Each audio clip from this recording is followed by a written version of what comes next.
We just made it down here to a job site in LJ, Georgia.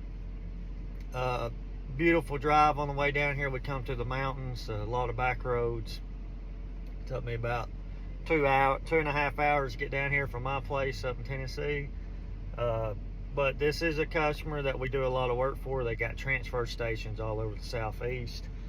What they do is they got wheel loaders, and they load the 18-wheeler trailers of the local trash that's brought in, and then they haul it to the landfills. So this is another good contact that we've built and grown a relationship with. They send us all over the place just to weld on these buckets, on these wheel loaders.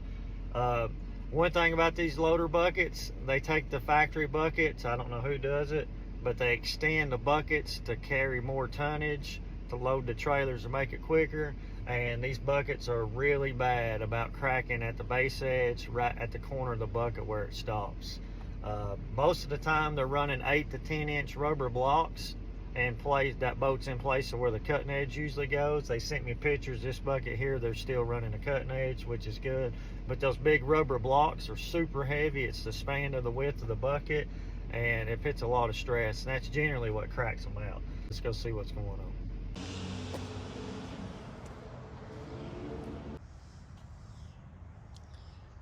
It's the typical spot they use. They always break right here, where you can see right here where they've added to the bucket, put a longer floor in it. This shouldn't be no issue to fix. So what we'll do is we'll cut this bolt out. I'll get my arc gouger out, and we'll just clean all this old weld off that they got going on here. We'll arc gouge this crack out on this side, and then we'll halfway weld this crack back up. Once we gouge it out, then once we finish this repair, we'll roll the bucket up, and then we'll gouge the back side of this crack out and weld it out. But we're probably gonna do away with this tubing, and then they brought me some 1/2 or 3/8 plate.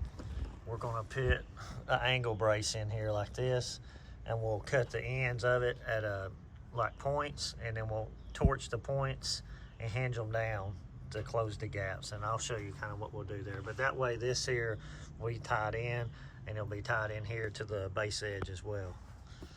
So let me get the welder fired up and air compressor turned on, and we'll get this machine moved around and start gouging.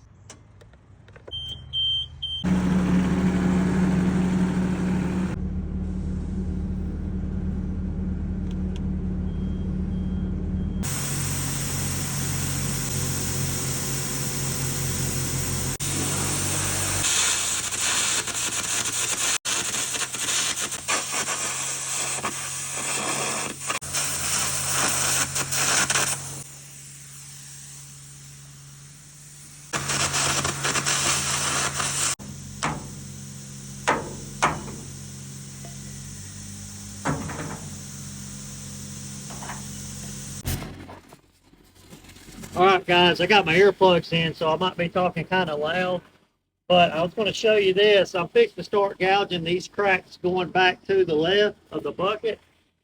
But before I did that, I was wanting to kind of show you and give you my kind of opinion on what happened. So this piece of tubing was welded in as a stiffener or a gusset brace. Once I got it gouged off, I noticed that this base edge wasn't even welded to the actual floor that they added to the bucket. So these buckets were pretty wide, and they obviously pick up quite a few yards being extended out. This base edge to me was flexing and bending, and with this not being welded up 100% on both sides, it was letting it flex, and then eventually this crack showed up, and then it went this way and cracked this side piece, or the side of the bucket plate, away from the base edge. So what I'm going to end up doing, we'll finish gouging out this way, and I'll get all this old weld right here gouged out, then I'll come back and put a pretty good bevel on the base edge and the floor, and we'll put like one pass through, and we'll roll the bucket over, and then back gouge to that fresh weld and weld it out, and we'll jump back to this side and finish welding out. This gouged all the way through, and that gouged that way. We'll use the machine and the hydraulics to press this base edge back up to this side metal just to see how it fits. We'll come back through here and trim it as we need, but what I'm aiming for is to have this trimmed up enough where it touches this base edge pretty well flush all the way through. Of course, we'll fit a bevel right here and fit quite a bit of weight.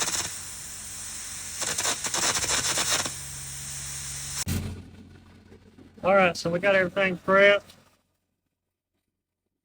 I have pretty clean left to do, but we're about to start putting the first passes in. We'll probably go ahead and weld out this corner and put a pass in or a couple passes in right through here, and we'll roll the bucket back and repair the back side 100% and then finish out the front side.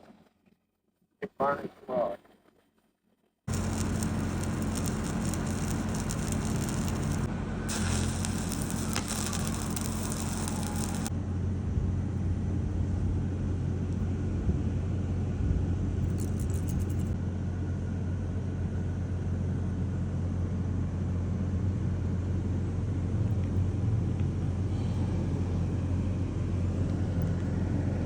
Product.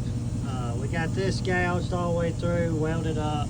Used 532s on pretty well everything, minus the initial root pass going into the bevel sections. We made this plate. It was like 18 inches long. I cut it back 2 inches at a taper. We tack welded this in just across the top, heated our corners, and you kind of see how the corners lay in. All of it turned out good. One cool thing about doing this is these welds right here, you don't have to grind down across the back. So everything's still welded up. All in all, turned out good. And I believe I'm gonna make my 2.5 or 2 hours and 45-minute drive back to Tennessee.